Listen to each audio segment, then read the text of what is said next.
Welcome to the Humanimal Channel, where I speculate and discuss my opinions on true crime cases. So this is my opinion. This is the second video that I've made discussing the disappearance of William Tyrrell. We all know that I'm not Stephanie Harlow, so this is going to be all over the shop, and I just apologise in advance, but it's a very confusing case. Many of you might get grumpy and say, well, you're not discussing all the pedophiles and all the child molesters that live around the area and all of the suspects. Well, there's, a whole task force for that, Operation Roseanne, and this is the task force that Gary Jubelin was appointed head of. Gary Jubelin, who now is no longer with the New South Wales Police Force, and he's popped up actually as a, can I say private investigator, or as an independent investigator in the Melissa Caddick case. And that was a very thorough investigation. What else has been thorough? Well, the search and rescue teams that have been to the area, the volunteers, the firefighters, the neighbours, the dog squad, okay? They've been thorough. They have searched the area around the Kendall home where William went missing multiple occasions, and William has not been found. So we know that William Tyrrell was in foster care when he went missing. His biological parents are Carly Tyrrell and Brendan Collins, and William was in foster care with the foster parents along with his elder sister, and he had been with them since he was 9 months old, and he was 3 years old when he was reported missing on the 12th of September 2014. William's birthday is the 26th of June, and he turned 3 that year on 26th of June. So let's talk about a few things. I will try to keep it clear, but it's going to be very difficult for me. But I just want to talk about some of the, disparate statements, etc., that have been given from the foster parents. What is super frustrating with this case is that, web sleuths and, perhaps web sleuths, people themselves and just people in general, crowdsourced investigators, we can't research this case properly. We can't help connect dots, nail down data. Why? Because the foster parents are anonymous to this day. It was unknown that William Tyrrell was a fostered child until 2.5 years after he was reported missing. And there was a scandal, there was a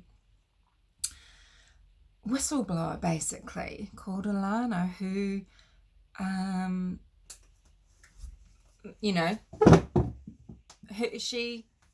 she blew it wide open because she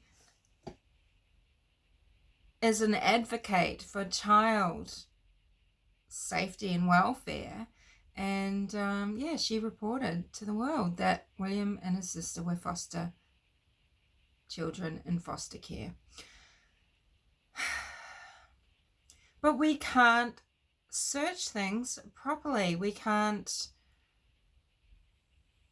work out what's true and what's not, and there are a lot of rumors about the foster father having 5 different mobile phones. There's questions about them that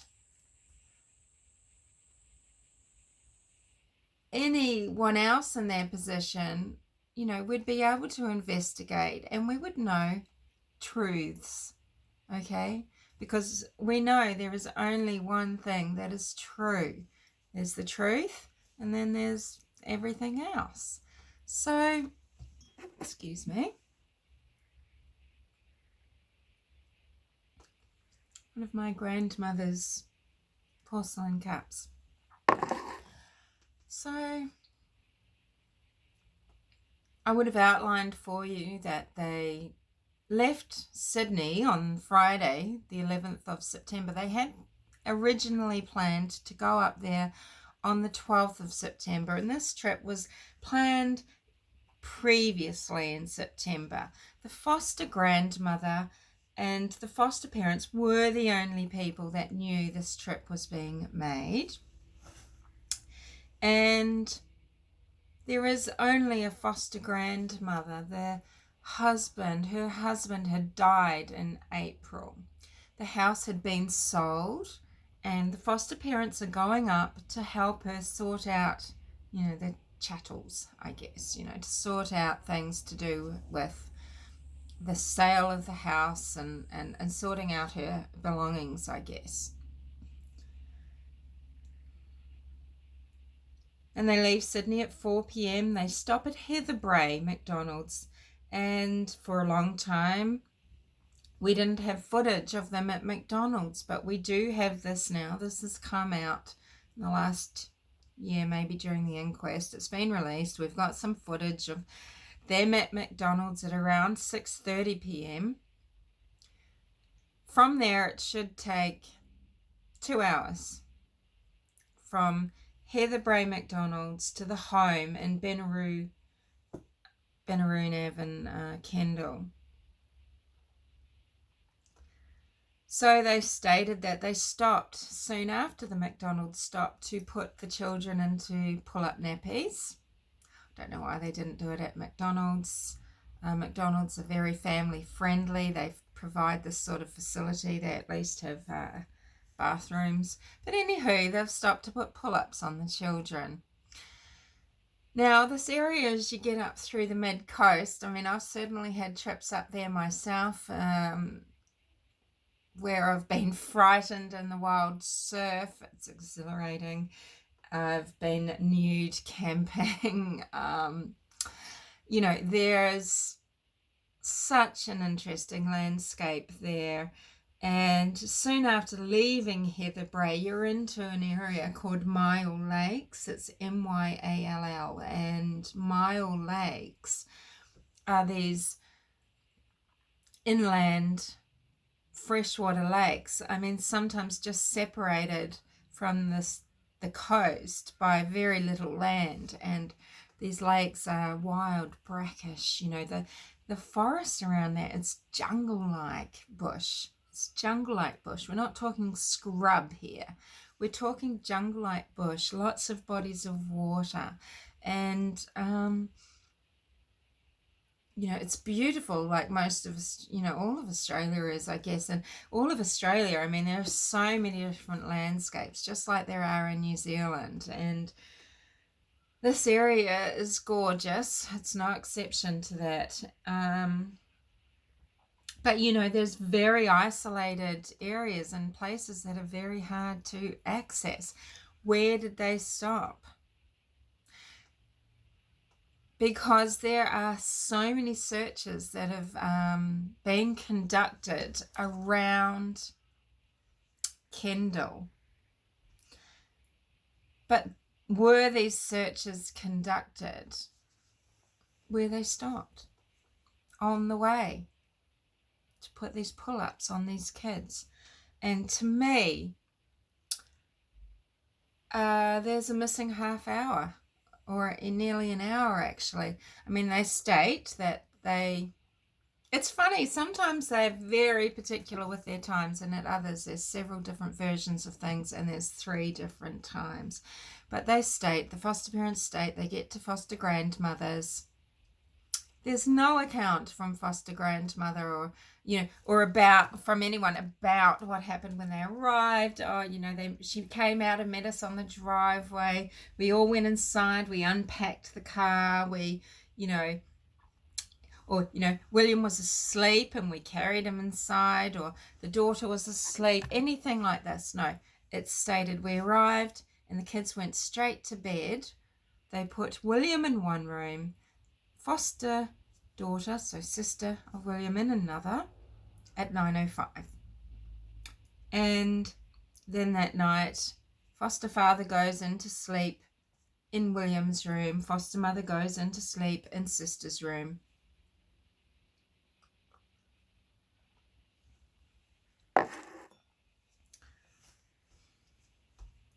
Prior to them arriving, there's a neighbour, his name's Mr. Snedden, and he's gone over to check out the washing machine of foster grandmother. It's not working, it needs repairs. So this has happened a few days before, okay? Now, on the morning of the 12th, the Saturday,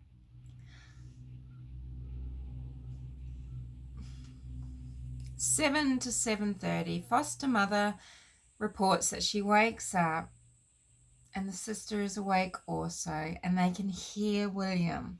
He's playing, they're annoyed, they want to get back to sleep.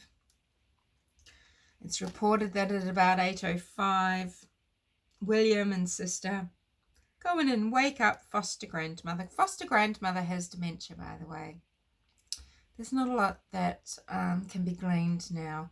Don't know how long she's had it. She was living on her own for a little while, but perhaps, I'm not sure if they just wanted to clear up money and things like that, or if it's because of her dementia that she couldn't live on her own anymore because maybe there aren't enough services in Kendall. I'm sure she could get some in-home help there. I will look that up, actually. I'm interested to know. Anywho, yes, there's actually no way to confirm that William made it to Kendall, or that he was alive when he made it to Kendall, or that if he did make it to Kendall, that he was alive in the morning or seen in the morning. 0 neighbours have seen these children there. They didn't see them playing on their bikes. They didn't see them running up and down the driveways as stated, or playing in the gardens. And these neighbours are going back and forth, dropping children off to school. They're going to work. They're riding their ride-on mowers. This is an area where these sections are really large, and you mow them on ride-on mowers. So you're riding along, mowing your lawns, and there's forest all around, and it's a dense forest. There's a local cemetery, there's a riding school, like a horse riding school, but this is in a little subdivision with no more than 20 homes, and it's a road off a road. It's a dead end road. So they get up, they're up by 8 o'clock, they're having breakfast. They have some wheat bix, which is these little bricks of IBS inducing carbohydrate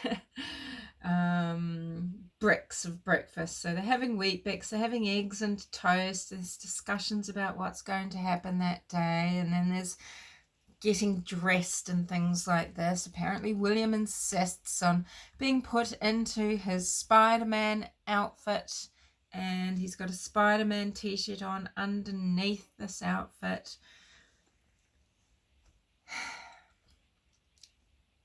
This Spiderman outfit was apparently bought on a trip to Bali that the foster family took in July, August. So I said that the foster grandfather had died, I think in the April that year. And in July, August, so it must have been at the end of July and start of August, after William's birthday, family have taken a trip to Bali, and this is where foster parents state that they bought his Spiderman outfit. And who knows if there's any receipts. To me, it appears to not be a uniform made of that shiny sort of weird fabric that you might get, you know, these costumes from a costume shop, you know, $2 shop or what have you. It looks to be cotton. And to me, it looks unwashed. And those sort of shiny, more synthetic-y costumes, okay, you might wash them. They might look relatively the same after a few washes, right? But cotton, you can tell it's washed, and those sort of things, they tend to fade a bit. The colours might run, but it definitely would fade, maybe peel. It would look a little bit washed to me.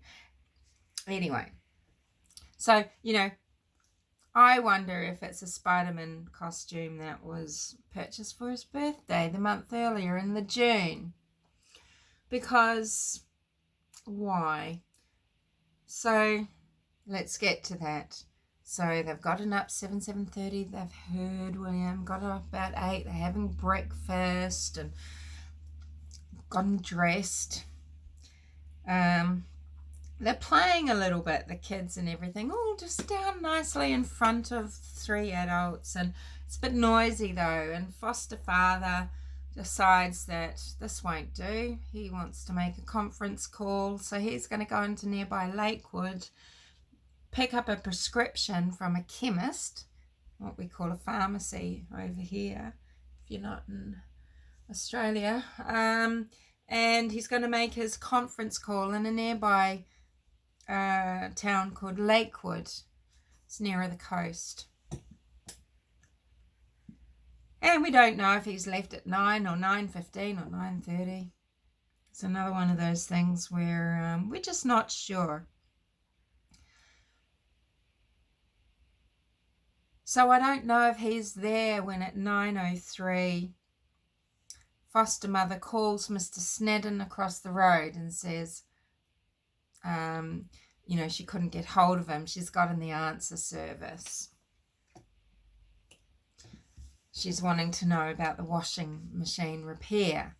Mr. Snedden is someone that they accuse of taking William. The idea, I think they might be trying to get across is that, well, you know, okay, it wasn't only us that knew that we were coming up because, you know, he'd been there to fix the washing machine, and foster mother knew that we were coming, foster grandmother, and she probably told him that this young boy was going to be there, you know, because what they're trying to say, the foster parents, is that this was targeted, that, you know, it was all very well planned. It was this operation involving all these cars and things, and the pedophile ring.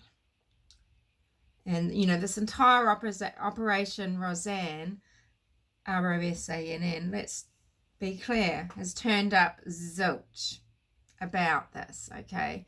There's no arrests to do with William Tyrrell. People interviewed and pursued in that operation, yes, they were convicted and they have been to prison on other charges, but nothing to do with William Tyrrell. Now, the father has gone, so he's in another little area of this coast, mid-coast region, a few minutes drive away, maybe 20 minutes drive away, 10-20 minutes, not too far, so that, you know, he's conveniently not around when William supposedly disappears. When did he arrange this conference call? I don't know. Was it back in Sydney? Was it a spur of the moment thing? Was it something that was planned for a long time? Does he always have conference calls on a Saturday morning? We don't know what business he is in, because again, we can't investigate. This is just hearsay, things that I've heard. He had 5 mobile phones. I don't know what sort of business he's in, and I don't know if that's true. All right.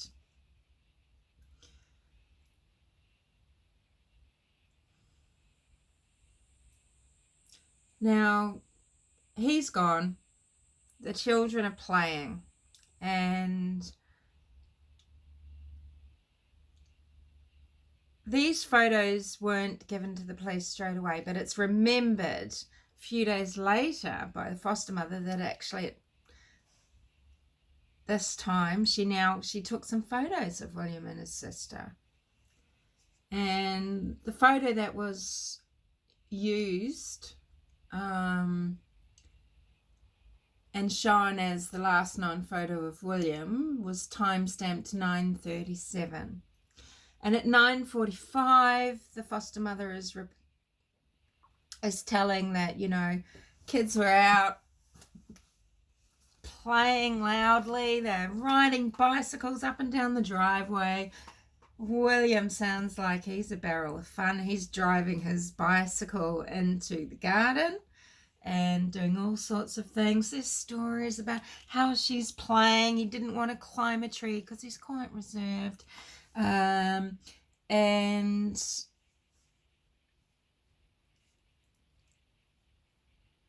at 10 o'clock, by some accounts, 10:30 on others, foster mum, goes inside to make a cup of tea. So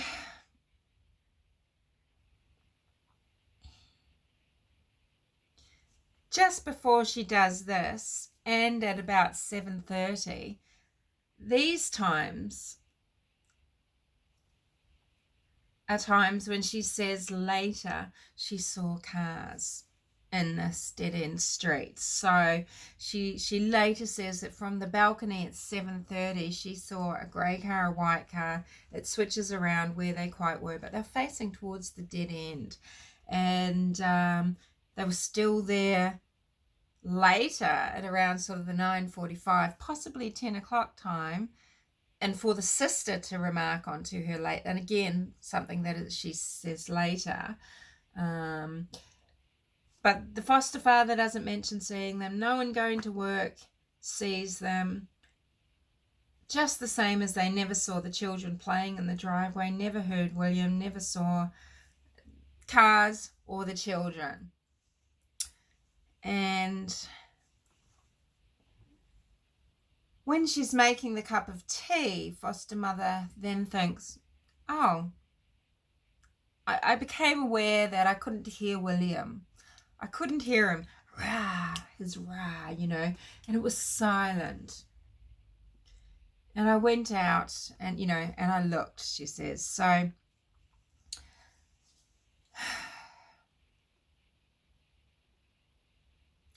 we're getting again to divergence and changing stories here. So sorry, I'm just trying to think how do I tell this? Because okay, so the foster father has texts foster mother saying, I'm 5 minutes away. It's one story is when he arrives home, she's on the deck. She says she hasn't seen William for about 5 minutes. They search for 5 minutes and then call 000. In another story, by the time she calls 000, he's not there, but she's already driven to the riding school, which she describes as going the opposite way and to the cemetery. It's a bit confusing, but I'm not Stephanie Harlow. Sorry, I'll say that again. But anyway, I'm doing my best. I just want to discuss it in the way I want to discuss it, because these are the things that interest me. So sorry, but you know, in one scenario, she spent 25 minutes kind of, you know, she's driven to the cemetery. Possibly she's seen a semi truck somewhere. She's then come back. She's walked to the same place. Then she's come back. Then she's met a neighbor, asked, where is William? And then they've looked. And then husband's come home. One version of his story, she's in the paddock and he's in the paddock, and she's just on the phone. There wasn't a discussion, but he knew she was dialing 000. There are so many versions of the story around where she looked, what she heard. In one version, she hears a scream. It's when she's at the cemetery. Another version, it's when she's nearer the house. A scream that was a child's scream, as if he's been hurt suddenly, and it was sharp, you know. And she's so dramatic when she tells her stories, which, well, you might be, but, you know.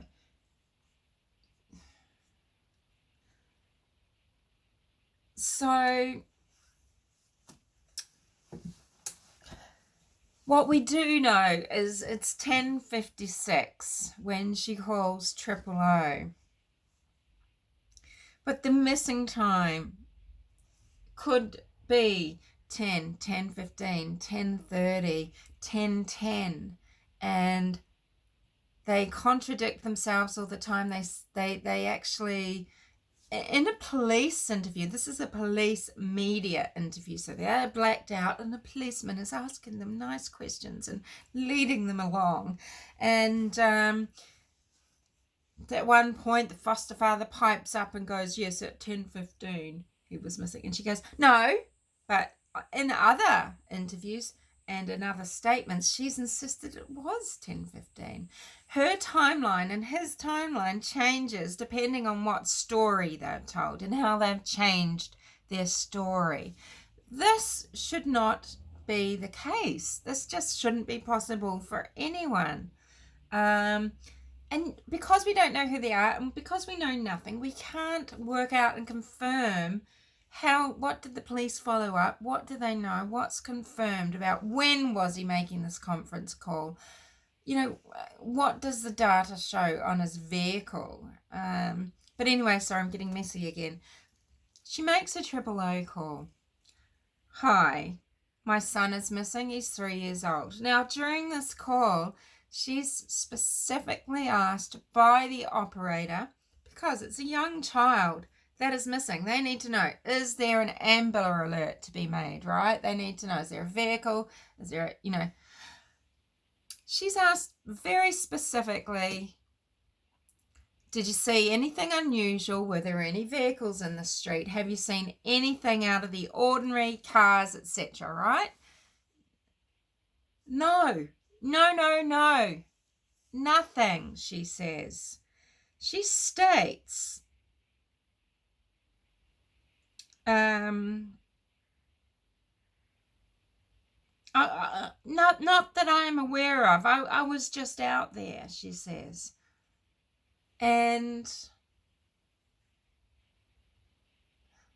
you know, it's later that there's these 2 cars that were worrying her all morning that no one else has seen, and another vehicle that drives up and pulls into the empty house beyond the grandmother's house, pulls into the driveway and then drives back. And at first she didn't see who was driving, but then in another statement, he was driving with intent, and he was in his 50s, and he had a particular look. She describes him as looking a certain way, and it's very sinister.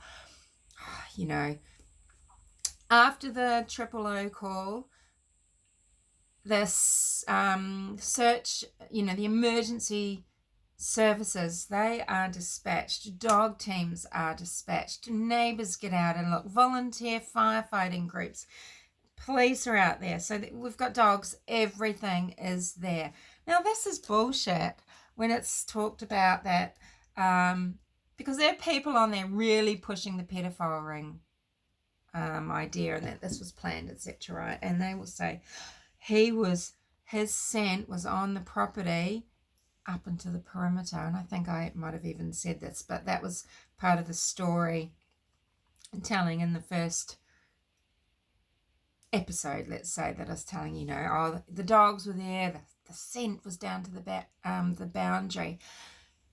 No, okay, no scent outside that home. So maybe, what, have they got stuff of William's in there, right?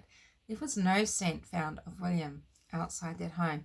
Now, all of the bushland eventually has been searched thoroughly, waterways, etc. There is no sign of William, okay? And that first search, it did go on all night. There were door knocks. Neither parent was interviewed. Neither foster parent. But guess what? Guess where the police went? They raced right around to Carly's house, right around to Brendan's home, and interrogated the adoptive parents, but they were cleared because they had alibis. Days later, now they were asked, obviously, do you have a photo of William? They gave the police a photo of William that was taken months earlier, taken at his childcare, maybe like a class photo or something. He's got a black eye in this photo, and the bio parents had already reported to police, trying to, you know, say, look, you know, William has seemed down in this last visit, very clingy. He looks skinny. And indeed in this, you know, and he's got a black eye. And I've said that, you know, there's been various stories given about how he got this black eye. And I know kids get bruises, etc. Kids break bones. But there shouldn't be two stories about how William got this black eye. There should be one truth. Right? Do you agree? I don't know.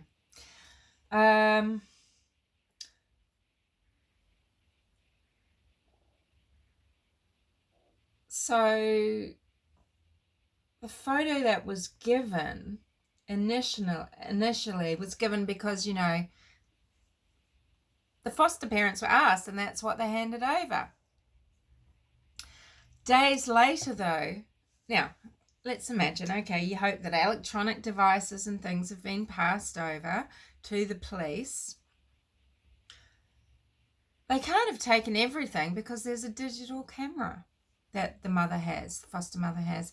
Days later, she supplies photos apparently taken on this digital camera that morning at 9:37. She forgot that she took them because, you know, everything's been quite serious and stressful. It would be. And William's in his Spiderman outfit. There's his sister behind in this aqua blue clothing. And as I stated, the clothing to me looks brand new, unwashed. It looks like it's been unpacked and put on him. Why they're buying him this ugly gear, I don't know. I mean, sorry if you like that sort of thing on kids, but it's cute when you put it on dogs, and sometimes it's cute on kids, but the adoptive the biological family, they said, look, we buy William nice things, and they're putting him in these costumes all the time. Anyway, it turns out that the metadata is dabbled with on these photos. So she says she took 3 photos. There's 5 photos of the kids on the deck. There's a little pram there, like a toy pram. I want to know, was that there when the cops turned up? Were the clothes that the sister was in, was she in those clothes that she's photographed in when the cops turn up, that little blue clothing suit that she's in? Or was it in the house? Because the photo time is messed with. It says 9:37, but it's actually 7:39. Discovered to be 7:39. Taken at 7:39, about the time kids usually get up, right? And 9:37 would mean that the father wasn't around, foster father. But, you know, kids get up early, and maybe on a birthday they would get up, and everyone would get up early if it was a birthday in June, and maybe a new costume would be put on straight away. That's what you would get dressed in, and maybe some photos would be taken. We don't know where the family were because we don't know who they are. We don't know if they were in Kendall for William's